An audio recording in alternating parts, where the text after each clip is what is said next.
दोस्तों आज का जो वीडियो है वो बहुत ही इंटरेस्टिंग एंड नॉलेजेबल होने वाला है क्योंकि आज की इस वीडियो में हम बोनस एक्ट के सारे पॉइंट्स कवर करने वाले हैं।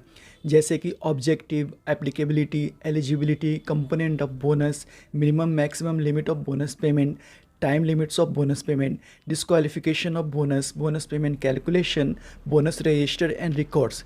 सबसे पहले हम जानेंगे बोनस है क्या। बोनस एक प्रकार का एडिशनल पेमेंट होता है जो किसी एम्प्लॉय को उसकी निर्धारित सैलरी के अलावा दिया जाता है। ये बोनस हर स्तर के एम्प्लॉय को दिया जाता है, अब चाहे वो सीनियर लेवल एग्जीक्यूटिव हो या उन्होंने हाल फिलहाल में कंपनी ज्वाइन की हो। अब आपके मन में ये सवाल उठता होगा कि ये बोनस पेमेंट अलग से क्यों करते हैं। तो एम्प्लॉय को मोटिवेट करने के और उसकी प्रोडक्टिविटी को बढ़ाने के लिए बोनस का पेमेंट किया जाता है। अब हम बोनस पेमेंट एक्ट 1965 का जो डिफिनेशन है वो देखते हैं। इस डिफिनेशन के मुताबिक पेमेंट ऑफ बोनस एक्ट ऐसे हर फैक्ट्री और संगठन पर लागू होता है जिसमें 20 या इससे अधिक एम्प्लॉयज़ काम करते हैं। एक्ट के अंतर्गत आने वाले सभी संगठनों को बोनस का पेमेंट करना जारी रखना होता है, भले ही कर्मचारियों की संख्या बाद में 20 से कम हो जाए। मतलब आपने ऑर्गेनाइजेशन में एक बार बोनस पेमेंट चालू कर दिया तो आप उसे रोक नहीं सकते। ऑब्जेक्टिव, बोनस एक्ट का ऑब्जेक्टिव है कि एम्प्लॉय के साथ जो कंपनी का प्रॉफिट है वो एम्प्लॉय के साथ शेयर कर सके। बोनस एक्ट हर वो ऑर्गेनाइजेशन के लिए लागू होता है जिसमें टोटल नंबर ऑफ़ एम्प्लॉयज़ 20 या उससे ज़्यादा है। अगर बोनस पेमेंट की एलिजिबिलिटी की बात करें तो बोनस पेमेंट उन सब एम्प्लॉयज़ को पे करते हैं जिनकी बेसिक डीए मंथली 21,000 या उससे कम है और उन्होंने उस फिनेंशियल ईयर में कम से कम 30 दिन काम किया हो। कंपोनेंट ऑफ बोनस का मतलब है कि वो कौन कौन से कंपोनेंट हैं जो बोनस कैलकुलेशन के लिए कंसीडर किए जाते हैं।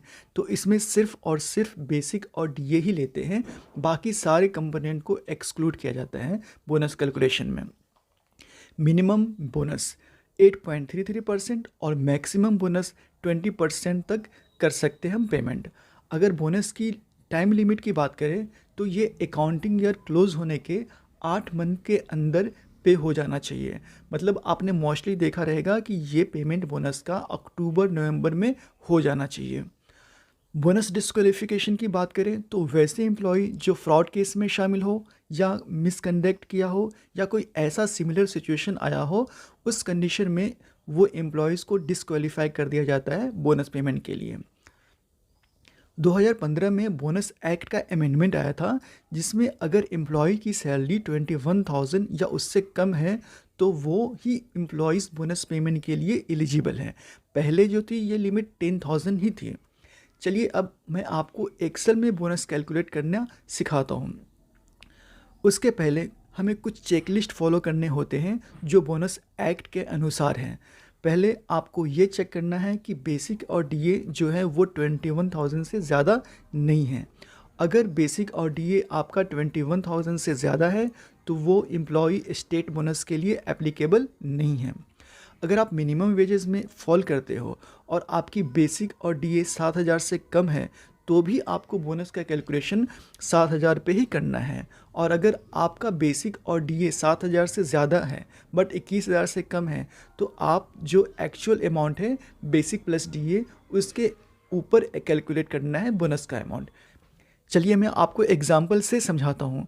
मान लो एक एम्प्लॉय की बेसिक प्लस डीए 7,000 से कम है। अगर इस कंडीशन में बोनस का कैलकुलेशन करेंगे तो हमें 7,000 पे ही 8.33% कैलकुलेट करना है, ना कि उससे कम अमाउंट में। दूसरा कंडीशन है, अगर आपकी बेसिक प्लस डीए 18,000 है तो आपका बोनस का कैलकुलेशन 7,000 इंटू 8.33% पे होगा। इन शॉर्ट जो बोनस का कैपिंग लिमिट है वो 7,000 की है। After that you have to give effect for absenteeism for each month. मतलब जो एक्चुअल बेसिक और डीए की अर्निंग है उसके अकॉर्डिंग ही बोनस कैलकुलेट होगा। अगर ऊपर के सारे चेकलिस्ट फॉलो होते हैं तो आपको 8.33% बेसिक प्लस डीए का एवरी मंथ के हिसाब से कैलकुलेट करना है और एम्प्लॉय को पे करना है उस फिनेंशियल ईयर का। अगर कंपनी ने बहुत अच्छा परफॉर्मेंस किया है, सरप्लस है, तो कंपनी 8.33% से ज़्यादा बोनस पे कर सकती है। चलिए अब एक्सेल में हम बोनस कैलकुलेट करते हैं। यहाँ पे आप देख सकते हैं मैंने कैप्ड बेसिक 7,000 रखा है as per the act. Percentage of bonus as per the act 8.33%। आप देख सकते हो एक्ट के अकॉर्डिंग मैक्सिमम बोनस हम 583 यानी 7,000 का 8.33% पे कर सकते हैं।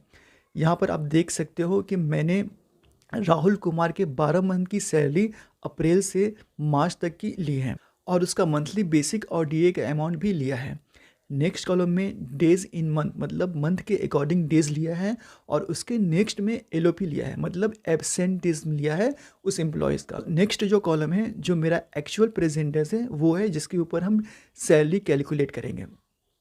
अब यहाँ पे आप देख सकते हो कि मेरा एक्सेल का फार्मूला जो बोनस पेमेंट के लिए मैंने यूज़ किया है, सबसे पहले मैंने एक्सेल में ये लॉजिक लगाया है कि अगर बेसिक प्लस डीए 21,000 से ज़्यादा है तो बोनस कैलकुलेशन में अमाउंट ज़ीरो है क्योंकि वो एप्लीकेबल नहीं है। फिर मैंने मिनिमम का फार्मूला लगाया है जिसमें बेसिक डीए और 7,000 इन दोनों में से जो कम रहेगा उसमें बोनस का कैलकुलेशन होना है। यहाँ पे आप देख सकते हो पहले मंथ में 97, फिर बाकी के मंथ में 583 का बोनस पेमेंट हुआ है, बट मार्च में उसकी सैलरी बढ़ गई है, 21,000 से भी ज़्यादा हो गई है। तो इस कंडीशन में बोनस पेमेंट एप्लीकेबल नहीं है, इसलिए उसे मार्च का बोनस पेमेंट नहीं मिलेगा। अगर आपको बोनस पेमेंट का टेम्पलेट चाहिए तो मेरे डिस्क्रिप्शन बॉक्स में चेक कर सकते हो।